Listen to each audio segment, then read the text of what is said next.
Good God, Holt Price said. Is this the country you've been hankering after for 4 years? That it is. Cade let his gaze wander over the hills like a loving caress. This is home. It looks more like hell. Holt wiped his brow with a handkerchief. Feels like it, too. This is September. What's it like in the summer? Hotter'n the hinges of hell, Owen Wheeler said. Men have been known to die within sight of water. He's never set foot in Texas, Cade said, laughing at his cousin. You can't believe anything he says. Doesn't look like a place friendly to a Yankee from Vermont, Holt said.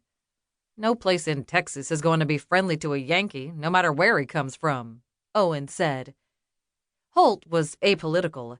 He had volunteered as a doctor for the Confederacy because he'd been in Charlottesville, Virginia, when the war broke out. Don't expect anything like the big houses we saw in the valley, Cade said, prodding his horse into motion again. They headed down a worn cattle trail to the river. Cade's grandfather's ranch was on the other side. I wasn't expecting a mansion, Holt said. Cade'll be lucky if there's a cowshed left standing, Owen said. There's been nobody to look after the place except 2 old men. My grandfather and his brother, Cade said. My family has fought 3 wars since we came to Texas. There's not many of us left. But that's how you got your land, wasn't it? Holt asked. Fighting for Texas independence in 1836, then to join the United States in 1848? That, and a little bit of thievery.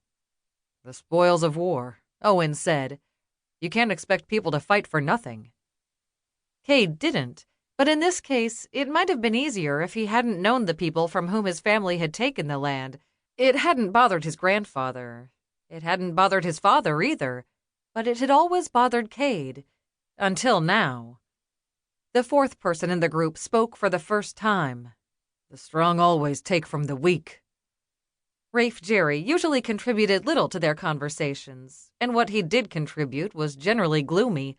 Something had made him bitter and cynical, but he didn't talk about his previous life. Not even Owen had asked. Rafe just wasn't the kind of person you asked personal questions. We gotta go through a lot of rivers? Holt asked as they descended the trail, dust spiraling up under their horses' hooves. Holt said people in Vermont built bridges over creeks and rivers. We don't believe in bridges in Texas, Cade said. Flash floods just wiped them out.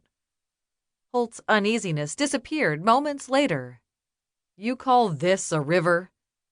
He urged his horse into the shallow trickle that was the San Antonio River in late summer. If we had as much rain as you get in Vermont, this wouldn't be cow country.